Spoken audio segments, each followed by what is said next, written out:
Welcome to the War on Wellness. This is Penny McPherson, your host, and today we're talking about three things I wish I knew before going plant based. Three things. There are many other things, but I thought that since I've made some mistakes, I could share those with you so that you can avoid them. But before we get into that, we're going to share with you our intro video.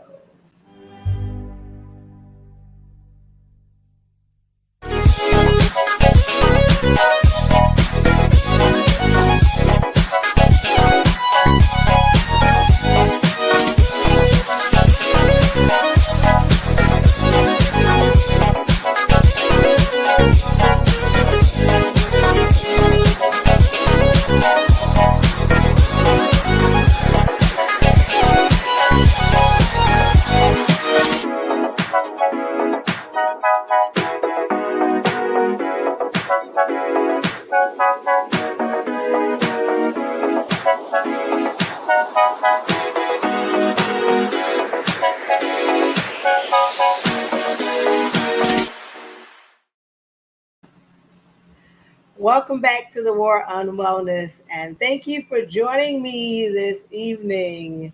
Let's send some shout outs. Let me know that you're well. Put a well in the chat, WELL. Let me know that you're here.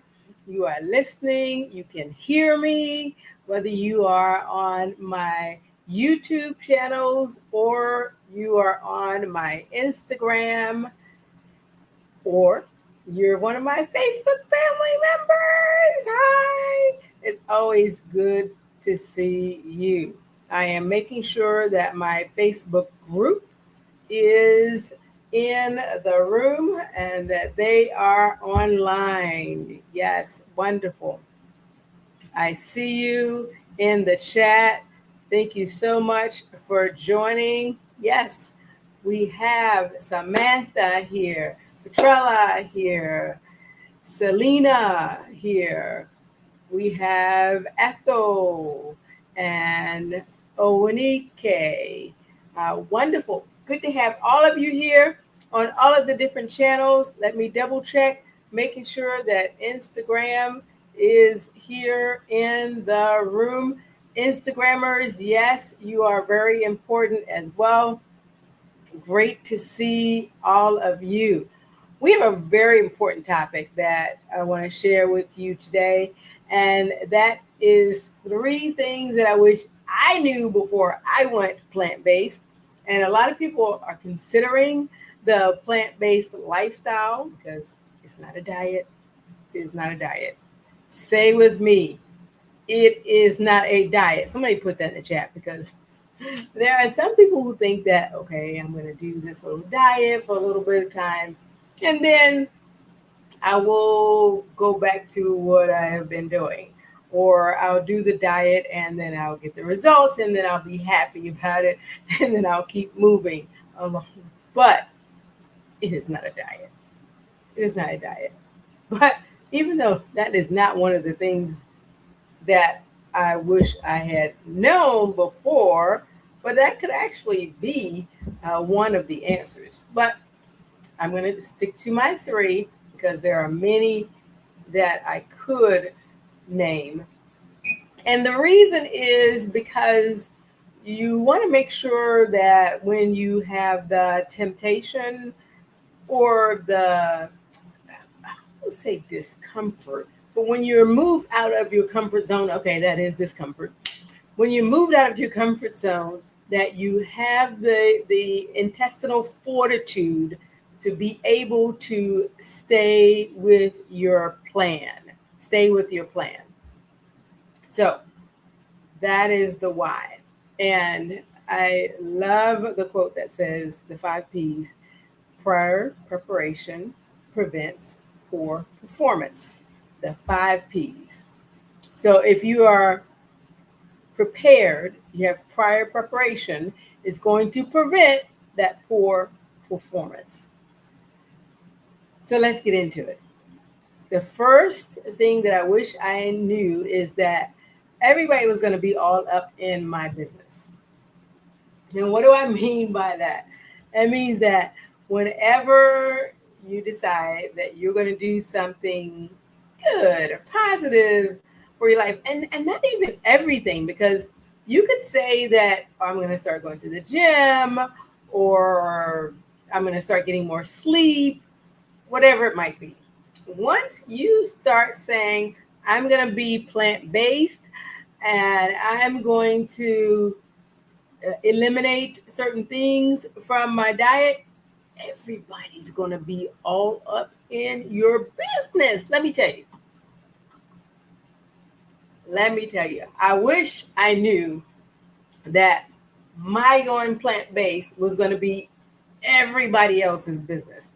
And okay, so that's a one. So like 1A of that is I wish I knew how to better respond to the inquiries, we'll call them. So I wish I knew how to better respond to the inquiries. And there's another quote that says, "Don't join every fight that you're invited to." So some people just want to, yeah, yeah, yeah, yeah, yeah, yeah, yeah. They just want to be all up in your business, all up in the Kool-Aid, all up in your grill. They just want to be in there. And they really have nothing to do with your motion of your fork to your mouth.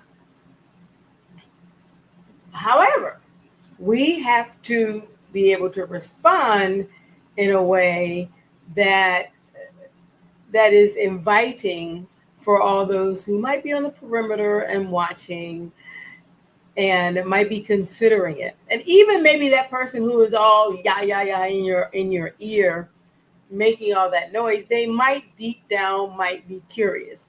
So it does matter how we respond to those inquiries. And one of the main pushbacks, or one of the main topics that people use when they ask questions about what you have decided to do with your life and your lifestyle, is about protein. And if you're in a developed country, because I mean, I've been to, I've practiced and been educated on 3 continents and in 7 different countries, and some of those are developing countries. But I live now in the United States, which is what's called a developed country. It is very rare to find this issue. So the issue that people always bring up is, where are you going to get your protein? Where are you going to get your protein? Where are you going to get your protein? Kind of on repeat. But it is rare to find protein deficiency in a developed country. Very rare to find that. And I mean, I just came from the hospital today, not for me, but someone else. But I mean, it was a gorgeous, gorgeous facility and state of the art everything. But there are no wings on that hospital built or being built for protein deficiency. There's not. There are wings on the hospital for cardiology, and there are areas of the hospital, there are specialties specific that can be specifically traced back to our chronic diseases that plague us, which are the heart disease, the diabetes, and the obesity, and all of the other chronic diseases. Some of those can be traced back to our lifestyle. And that's not me saying it. Don't believe anything that I tell you. You go and you research it for yourself, because I want you to be your own best health advocate. So yeah, so protein deficiency is not an issue in developed countries. There are plant-based sources of protein that we can get from beans, chickpeas, chia seeds, quinoa, nuts, many different options. We just have to make sure that we have a balanced meal plan when we are eating. The other challenge that people bring to us is, I guess this will be like 1B, is B2 deficiency. B2, B12 deficiency. And so B12 deficiency is an issue for many of us, most of us. Actually, I believe the last time I looked up, it was like 42% of U.S. Americans were B12 deficient, but the the amount of vegans who make up that 42% is very, very little. So B12 deficiency is a problem for all of us because all of us are eating from the same soil. But there's a focus specifically on the vegans. There are many things that make people in general deficient in B12. It could be medical conditions. It could be medications that they're taking. It could be malabsorption. It could be Crohn's disease. It could be celiac disease. It could be weight loss surgeries that people have had. All of these factor into B12. So B12 deficiency, it is not a plant-based issue solely. So don't buy into that hype. The second thing that I would, so someone put the first thing was, the first thing, you guys are funny, is being able to respond well to the inquiries. That's what we'll put that in. So somebody put that in the chat. Respond well to inquiries. Number two, the second one that we have is don't starve yourself. Now, I have said often, don't starve yourself if you are going to the grocery store, if you're going to buy something. Don't starve yourself if you are getting ready to go to a party or a gathering or anything like that. And it's also important that we not starve ourselves, well, one, period, but we don't want to go hungry and then decide what is it that we're going to eat. Because at least with me, if I wait until I get hungry, then that's a problem. So don't starve yourself. Always now, since I've been doing this religiously since about the mid 2000s. Yes, I have a few years behind me. I'll celebrate my 61st birthday this year. But religiously now, I have been on this plant-based journey. And so I won't say never, but I rarely ever go somewhere or go out the house without having something that I can use to satiate myself should something come up. Okay. You go out and then you get a flat tire. You go out and somebody calls you to come and do something for them, whatever it might be. You just never know what's going to happen. So always have something. I always have some nuts with me with dried fruit. Most of the time I have that. Or I'll have a piece of fresh fruit with me. Or I'll just have just general dried fruit. So whatever it is that you like, I package it up and I take it with me. And I do not let my house get to the point where I do not have any fresh fruit. I mean, I try not to, or any of the things that I need to take with me.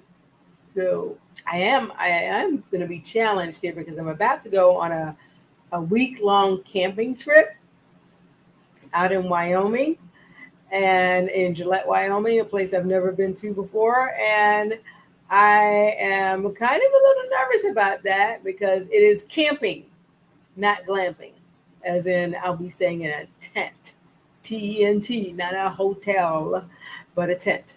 So y'all pray for me, okay? Pray for me. But I am looking forward to it. I am looking forward to all that I will learn about myself and all I will learn on this particular trip with the Pathfinders. So I make sure that I do not starve myself. Make sure that I am filling up on fiber-rich foods. And so that might be that might be fruits, it might be vegetables, whatever it is. Fiber rich meaning that it is a whole food item. So it is some, even if it is a nutrition bar, but it is actually whole foods that have been pressed into a nutrition bar.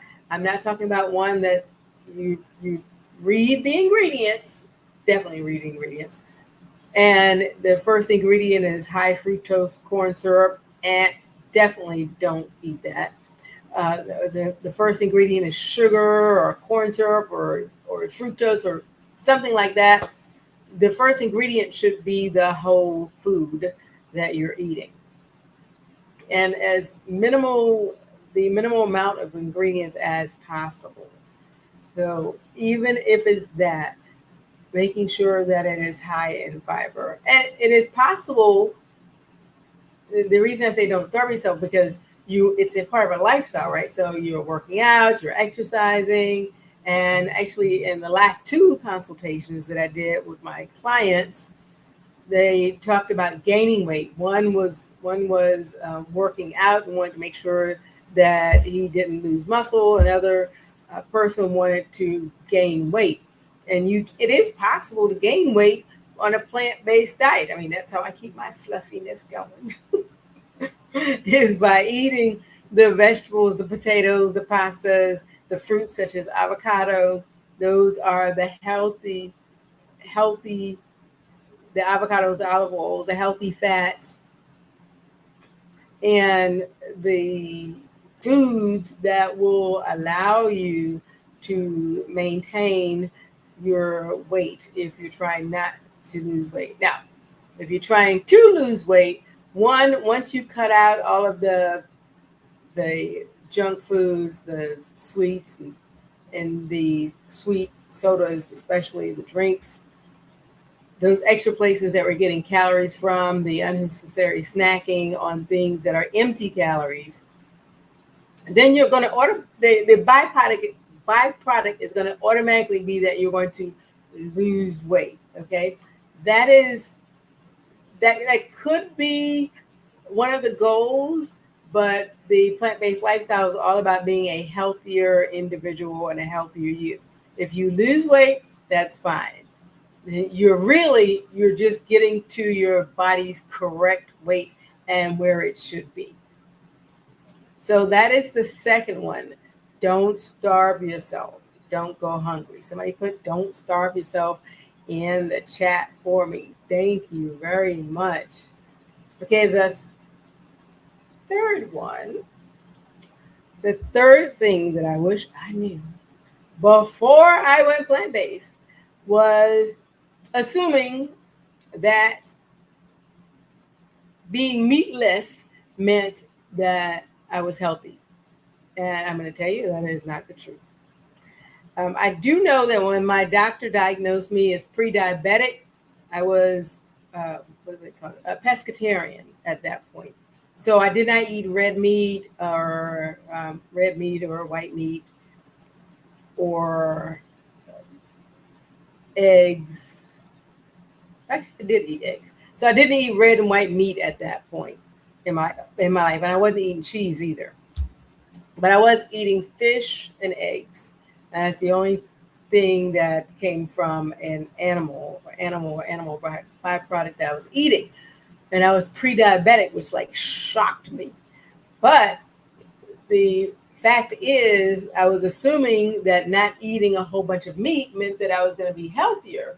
Not true. I wish I had a plant-based Penny to listen to on her War on Wellness broadcast, which come out on Wednesdays at 6 o'clock p.m. Eastern Standard Time. Because if I had a me to listen to, then I would know that there's the overly processed food, the manufactured foods.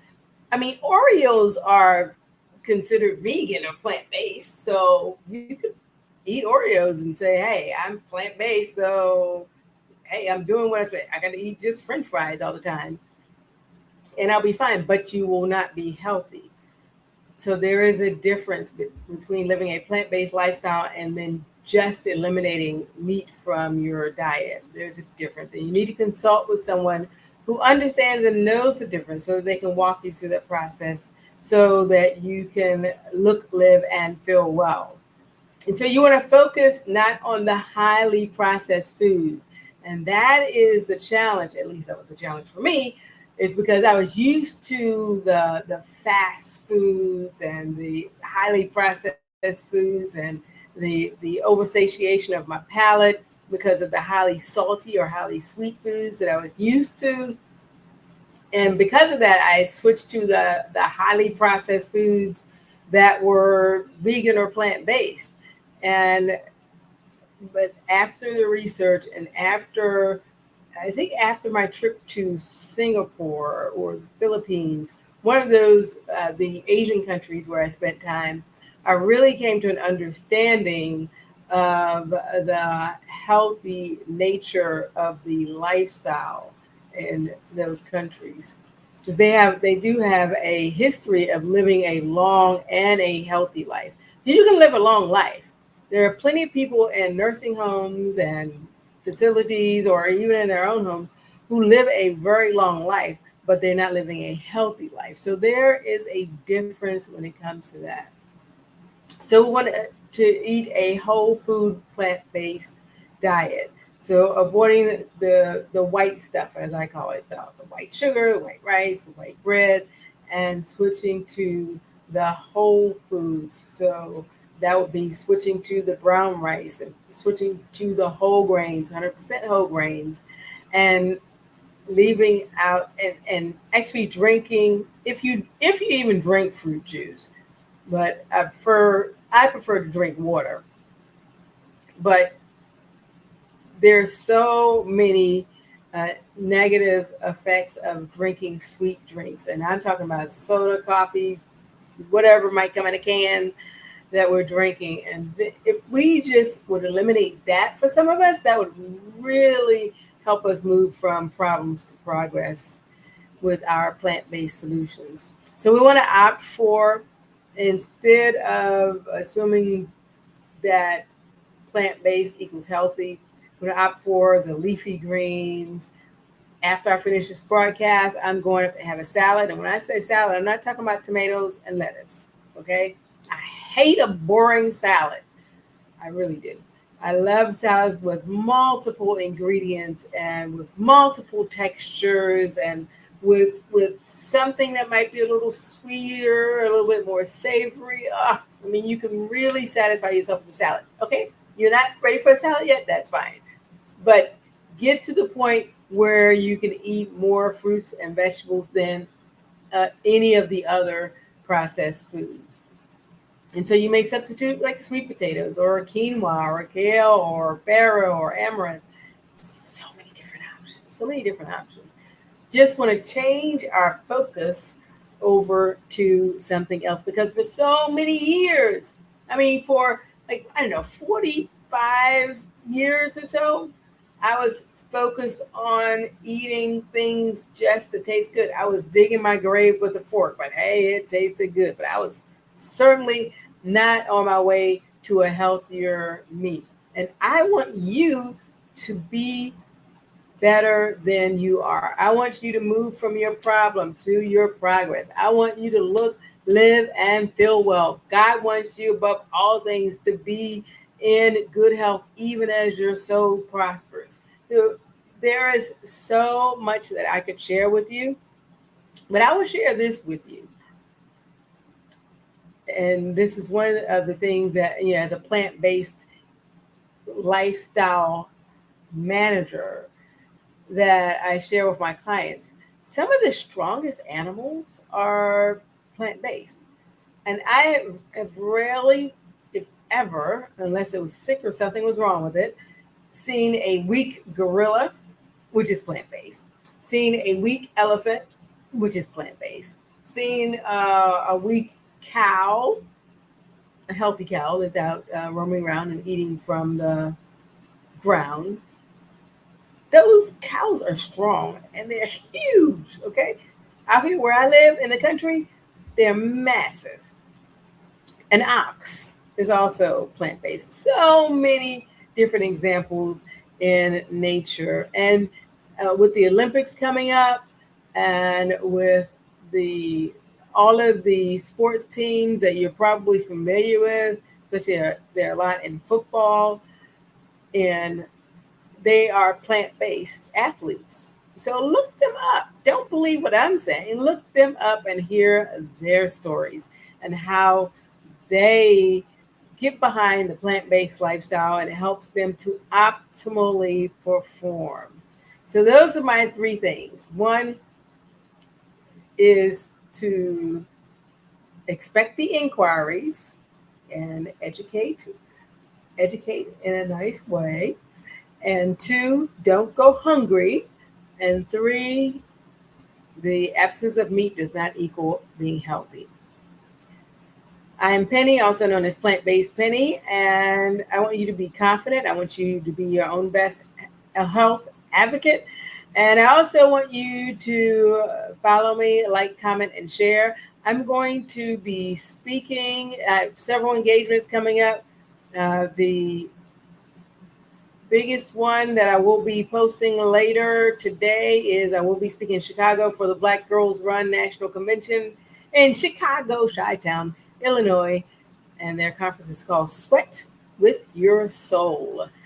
Sherry Shepherd, hey, I'm going to see you there in Chicago along with my friends from Black Girls Run. And if you're in the area, let me know. I'd love to connect with you also. I'm Penny, also known as Plant Based Penny, and I help people move from problems to progress with plant-based solutions. Thank you so much for joining, and I will be back next Wednesday at 6 o'clock p.m. Thanks. Talk to you later. Bye-bye.